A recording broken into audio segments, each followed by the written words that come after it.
Hi అండి, random Telugu life style vlogs. అందరూ ఎలా ఉన్నారండి? మేమైతే చాలా బాగున్నాం. మీరందరూ కూడా బాగుండాలి అని మనస్ఫూర్తిగా కోరుకుంటున్నాను. ఈరోజు వీడియోలో అమ్మ వాళ్ళ ఇంటి దగ్గర మార్నింగ్ రొటీన్ అయితే మీతో షేర్ చేసుకోవాలి అనుకుంటున్నాను. వీడియో అయితే చాలా బాగుంటుందండి. వీడియోని అయితే స్కిప్ చేయకుండా చూడండి. ఇక్కడ మార్నింగ్ లేచేసరికి 5 అయితే అయ్యిందండి. అప్పటికే అమ్మ బయట మొత్తం క్లీన్ చేసి లోపల కూడా మొత్తం క్లీన్ చేసేసి ముగ్గులు కూడా వేస్తుంది. నానైతే మాల వేసుకున్నారండి, అందుకని ఎర్లీ మార్నింగ్ అయితే పని అయితే స్టార్ట్ చేసేసింది. 5 అయ్యేసరికి మొత్తం పని అయితే అయిపోయింది. ఇక ముగ్గు వేసి స్నానం చేసి దీపారాధన చేయడమే. నార్మల్ డేస్లో అయితే ఇలా బయట మొత్తం క్లీన్ చేసి ముగ్గు అయితే వేస్తుందండి ఫస్ట్ అయితే. ఇప్పుడు ఎర్లీ మార్నింగే పూజ చేయాలి కాబట్టి ఫస్ట్ అయితే లోపల పని మొత్తం చేసేసి తర్వాత బయట మొత్తం క్లీన్ చేసి ముగ్గునైతే వేస్తుంది. నేను లేచేసరికి ఇంట్లో పని కూడా మొత్తం అయిపోయిందండి. అంట్లు క్లీన్ చేయడం కానీ, ఇల్లు మొత్తం ఊడ్చేసి తొడవడం కానీ మొత్తం అయిపోయింది. నాన్నస్వామి అయితే ఎర్లీ మార్నింగే 3 అలా లేచేసి నీళ్ళు పెట్టడానికి అయితే వెళ్తారండి మిరప తోటకి. కొంచెం లేట్గా అయితే వస్తారు. అప్పటికి అమ్మ అయితే మొత్తం పూజ చేసి రెడీ చేసి పెడుతుంది. తర్వాత నాన్నస్వామి వచ్చి చేస్తారు. నాన్నస్వామి లేచి నీళ్ళు పెట్టడానికి వెళ్ళేటప్పుడే అమ్మ కూడా లేచి పని అయితే స్టార్ట్ చేసేసిందండి. ఇలా సింపుల్గా అయితే ముగ్గునైతే వేస్తుంది. ఇది వేసిన తర్వాత మిగిలినవి అయితే నేను వేశాను. నాన్నస్వామి అయితే ప్రతి సంవత్సరం మాలైతే వేసుకుంటారండి. మేము చిన్నపిల్లల దగ్గర నుంచి వేసుకుంటూనే ఉన్నారు. ఈ మధ్య 4-5 సంవత్సరాలు కుదరక మాలైతే వేసుకోలేదు. మళ్ళీ ఈ సంవత్సరం అయితే వేసుకున్నారు. ఆ టైంలో మాత్రం ఎప్పుడు ఇలా ఎర్లీ మార్నింగ్ లేచి పని అయితే చేసేదాన్ని కాదండి. కాలేజ్కి వెళ్ళి వచ్చేటప్పుడు కానీ, స్కూల్ డేస్లో కానీ ఎంతసేపు లేపుతున్నా కానీ అసలు లేచేవాళ్ళం కాదు. అదిగాక సంక్రాంతి తర్వాత ఎక్కువ చలి అయితే ఉంటుంది కదండి. మాఘమాసంలో శివమాల అయితే వేసుకుంటారు. ఆ చలికి అసలు నిద్ర లెగవబుద్ధి అయ్యేది కాదండి. ఎంతసేపు లేపినా కానీ అసలు లేచేవాళ్ళం కాదు. కొన్ని రోజులైతే తిడుతూ ఉండేది పని అవ్వక. అలా అయితే చేసేవాళ్ళం. ఇప్పుడైతే కొంచెం పని అయితే చేస్తున్నానులేండి. ఆ వీడియో తీస్తూ ఏం పని చేస్తున్నావులే అనుకోవచ్చు. ఈ కొంచెం తీసిన తర్వాత మిగిలిన పని అయితే నేనే చేశాను. ఫస్ట్ అయితే దేవుడి గదిని క్లీన్ చేసేసి మిగిలిన వాటిని అయితే క్లీన్ చేస్తుందండి. అంట్లన్నిటిని కూడా క్లీన్ చేసి అవి మొత్తం తుడుచుకొచ్చేసి బయట మొత్తం స్టార్ట్ చేస్తుంది.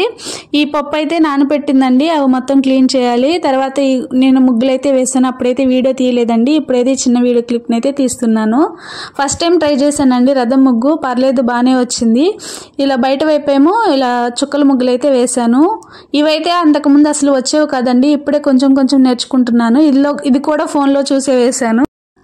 ఎక్కువగా డిజైన్స్ వేయడం బాగా వస్తాయి కానీ మెలికల ముగ్గులు అయితే ఎక్కువగా రావండి. వచ్చినవి వేస్తూ ఉంటాను. ఇవి మొత్తం వేయడం అయిపోయిన తర్వాత మినపప్పు అయితే కడిగి గ్రైండర్కి అయితే వేసానండి. మొత్తం చేసేసరికి పూజ అయితే కంప్లీట్ అయిపోయింది. పూజ చేయడం అయిపోయిన తర్వాత వెంటనే నాన్నస్వామికి అయితే భిక్ష కూడా చేసేస్తుందండి. ఒక్క పూటే కదా అన్నం తినేది, ఉదయం సాయంత్రం అయితే భిక్ష చేస్తారు. వెంటనే చేసేస్తే పని అయిపోతుందని పూజ అయిపోగానే చేసేసింది. అందుకని నేనైతే అన్నీ రెడీ చేసి పెట్టి నిదానంగా అయితే స్నానం చేసి వచ్చాను. వచ్చేసరికి పూజ అయితే అయిపోయింది. పూజ చేసేటప్పుడు తీద్దాం అనుకున్నాను కానీ గుర్తులేదండి, స్నానం చేయలేదు. అది కాక మినపప్పు కడిగి గారెల పిండి వేయడం కొంచెం లేట్ అవుతుంది కదా, అందుకని పూజ గదిలోకి అయితే రాలేదండి.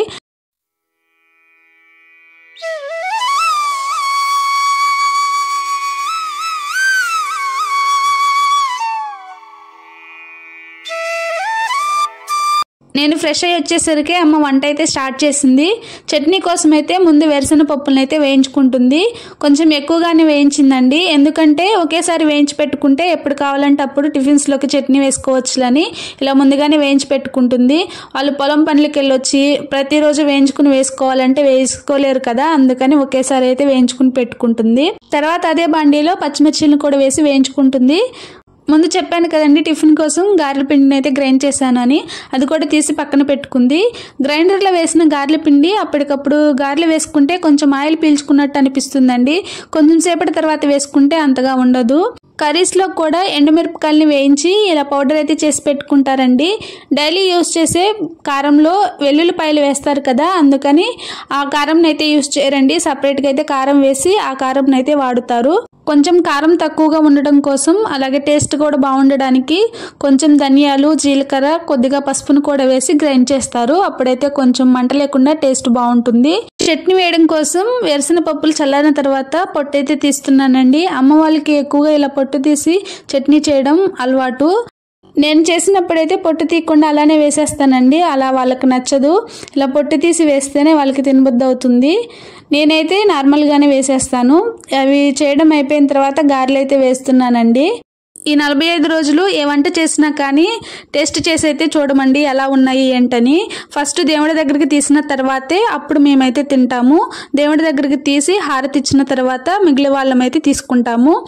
ఇప్పుడైతే ఎక్కువైందా లేదా అని తెలుసుకోవడానికి ఫస్ట్ అయితే దేవుడి దగ్గరికి తీసివేసి సాల్ట్ అనేది చెక్ చేసుకున్నాను. కొంచెం సాల్ట్ తక్కువైనా తినబుద్ధి అవుతుంది కానీ ఎక్కువైతే తినలేం కదండి, అందుకని కొంచెం తగ్గించే వేస్తాము. ఎక్కువైనా తినాలంటే తినలేరు కదా, మళ్ళీ రెండోసారి వండాలంటే వండము, ఫస్ట్ సారి తీసినవే తినాలి కదా, అలా అయితే చేస్తాము. ఫస్ట్ చేసినవి అయితే దేవుడి దగ్గర తీసి అమ్మ అయితే హారతిస్తుంది. కొన్నిసార్లు అయితే ఇలా గ్రైండ్ చేసిన పిండిని ఫ్రిడ్జ్లో పెట్టి మళ్ళీ నెక్స్ట్ డే కానీ ఈవినింగ్ కానీ వేయడం అయితే అలా చేయదండి. ఏ రోజుకి ఆ రోజు ఫ్రెష్గా అయితే చేస్తుంది. పిండి కూడా అసలు ఫ్రిడ్జ్లో పెట్టదు. నార్మల్గా అయితే గ్రైండ్ చేసిన పిండిని ఫ్రిడ్జ్లో పెట్టి 2-3 రోజులు యూజ్ చేసుకుంటాం, కానీ ఇలా మాల వేసుకున్న టైంలో మాత్రం ఏ రోజుది ఆ రోజే ఫ్రెష్గా వేసి అప్పటికప్పుడు అయితే చేస్తారండి. ఇలా ముందు వేసిన గారెలు దేవుడి దగ్గర అయితే పెట్టి హారతి అయితే ఇస్తుందండి. ఆ రోజు ఇస్తరాకులు అయితే లేవండి, అందుకని ప్లేట్లో పెట్టి హారతి అయితే ఇస్తుంది. నార్మల్గా అయితే ఇస్తరాకులో వడ్డించి అప్పుడైతే హారతి అయితే ఇస్తారు. అవి తీసుకురాలేదండి, అయిపోయినాయి అంట, అందుకని ప్లేట్లో పెట్టి అయితే ఇస్తుంది. తర్వాత నేను కూడా దేవుడి దగ్గర అయితే దండం పెట్టుకుని టిఫిన్ అయితే వేసుకుని తిన్నాము. అమ్మ వాళ్ళ ఇంటి దగ్గర ఉంటే మాత్రం ఖచ్చితంగా టిఫిన్ అయితే ఎర్లీగానే అయిపోతుందండి, చాలా త్వరగానే వేస్తుంది. ఈ మాల వేసుకున్న టైంలోనే కాదండి, నార్మల్ డేస్లో కూడా టిఫిన్ వేసుకోవడం చాలా తక్కువ. ఉదయాన్నే లేచి పొలం పనులకి వెళ్ళిపోవడం అలవాటు. నాన్న వాళ్ళు అయితే ఎర్లీగా అయితే వెళ్ళిపోతారండి. కొంచెం పని చేసుకుని 9కి 8:30కి అలా అయితే వస్తారు. ఆ టైంలో టిఫిన్ చేసినా ఏం బాగుంటుందిలే అని అన్నమే తినేస్తారండి. అమ్మ అయితే అందుకని టిఫిన్ అయితే ఎక్కువ వేయదు. ఈ టైంలో మాత్రం ఖచ్చితంగా త్వరగానే వేస్తుందండి, ఎందుకంటే పొలం పనికి వెళ్ళారు అంటే మళ్ళీ రావడానికి లేట్ అవుతుంది. ఒకేసారి తినేసి వెళ్ళిపోతే ఎప్పటికి వచ్చినా బాధ ఉండదు అని ముందుగానే వేసి పెట్టేస్తుందండి. తర్వాత ఇక్కడ వంగ చెట్లకి కాయలు ఉంటే నేను కోస్తున్నానండి. ఈ చెట్లు చాలా పెద్దవి అయిపోయిన దాకా కూడా పూత పూయలేదు, అసలు కాయలు కూడా సరిగ్గా రాలేదండి. చిన్నగా ఉన్నప్పుడు 1-2 అయితే వచ్చాయి, ఇప్పుడైతే చాలా బాగా వచ్చాయి. ఇప్పుడు నేను కోసే కాయల కన్నా ఇంకా చాలా పెద్ద సైజ్ అయితే అవుతాయండి. ఇవైతే అమ్మకి హెల్త్ బాగాలేనప్పుడు కొన్ని రోజులైతే ఇక్కడ ఉన్నానండి, అప్పుడు విత్తనాలు తీసుకువచ్చి వేశాను. మొక్కలైతే చాలా బాగా మొలిసాయి. అందరికీ ఇచ్చేగా కొన్ని మొక్కలైతే ఇక్కడ వేసిందండి, ఖాళీ లేకపోయినా కానీ పొయ్యి దగ్గర అయితే వేసింది. ఇవి ఎంతసేపటికి ఎక్కువగా పెరుగుతున్నాయే కానీ అసలు మొగ్గలు రావట్లేదు, పిందెలు కూడా పడట్లేదండి. ఇక్కడ మొక్కలు పెట్టడం కూడా ఫస్ట్ టైం అండి, అంతకుముందు పెట్టేవాళ్ళం కానీ ఇప్పుడు పెట్టట్లేదు. బాగా బలంగా ఉండడం వల్ల చెట్లు అయితే చాలా పెద్దగా అయ్యి ఇప్పుడైతే కాయడం స్టార్ట్ అయ్యాయి. టేస్ట్ ఎలా ఉంటుందా అని చిన్నగా ఉన్నప్పుడే కట్ చేసేసానండి. కర్రీ టేస్ట్ అయితే చాలా బాగా వచ్చింది, చాలా మెత్తగా అయితే ఉడుకుతున్నాయండి. నెక్స్ట్ వీడియోస్లో నాన్నస్వామి ఇడుముళ్ళు వీడియోస్ని అయితే అప్లోడ్ చేస్తానండి. వీడియో మీకు ఎలా అనిపించింది అనేది కామెంట్ సెక్షన్లో కామెంట్ చేయండి. నచ్చితే ప్లీజ్ లైక్ చేసి సబ్స్క్రైబ్ చేసుకోండి. మరొక మంచి యూస్ఫుల్ అయ్యే వీడియోతో మీ ముందుకైతే వస్తాను. Thanks for watching. Keep smiling.